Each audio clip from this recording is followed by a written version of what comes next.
ऊर्जा के स्रोत हमारे जीवन का अभिन्न हिस्सा हैं। हम सभी जानते हैं कि ऊर्जा के बिना हमारा जीवन ठहर जाता है। आज मैं आपको ऊर्जा के विभिन्न स्रोतों के बारे में बताने जा रहा हूं। सबसे पहले हम पारंपरिक ऊर्जा स्रोतों की बात करें। इनमें कोयला, पेट्रोल और प्राकृतिक गैस शामिल हैं। ये स्रोत कई दशकों से हमारे लिए ऊर्जा का मुख्य आधार रहे हैं, लेकिन इनका उपयोग पर्यावरण के लिए हानिकारक है।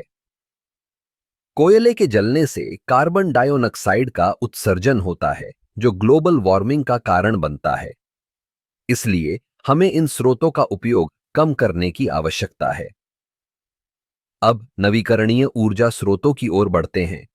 सौर ऊर्जा, पवन ऊर्जा और जल ऊर्जा जैसे स्रोत न केवल स्वच्छ हैं बल्कि अनंत भी हैं।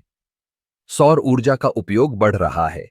सूरज की किरणें हमें ऊर्जा प्रदान करती हैं, जिसे हम सौर पैनलों के माध्यम से बिजली में बदल सकते हैं।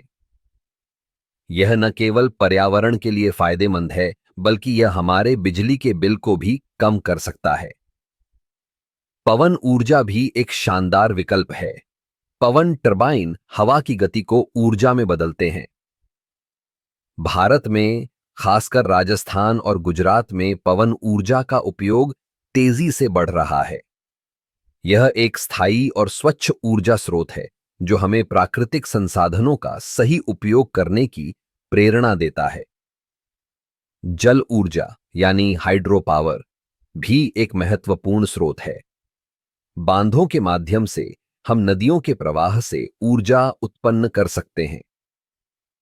यह एक पुरानी तकनीक है, लेकिन आज भी इसके फायदे अनगिनत हैं।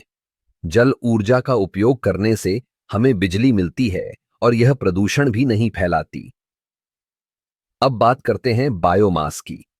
यह एक ऐसा स्रोत है जिसमें जैविक पदार्थों का उपयोग किया जाता है, जैसे कि फसल के अवशेष, लकड़ी और अन्य जैविक अपशिष्ट।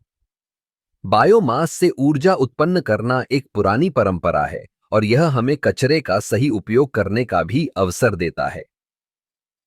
अंत में हमें ऊर्जा के नए स्रोतों की खोज भी करनी चाहिए, जैसे कि परमाणु ऊर्जा, जो बहुत अधिक ऊर्जा उत्पन्न कर सकती है, लेकिन इसके साथ सुरक्षा और कचरे का प्रबंधन भी एक चुनौती है। इसलिए ऊर्जा के विभिन्न स्रोतों को समझना और उनका सही उपयोग करना हमारे लिए आवश्यक है। हमें न केवल अपनी जरूरतों को पूरा करना है, बल्कि आने वाली पीढ़ियों के लिए भी एक स्वच्छ और सुरक्षित वातावरण छोड़ना है। ऊर्जा के सही स्रोतों का चयन करना हमारी जिम्मेदारी है।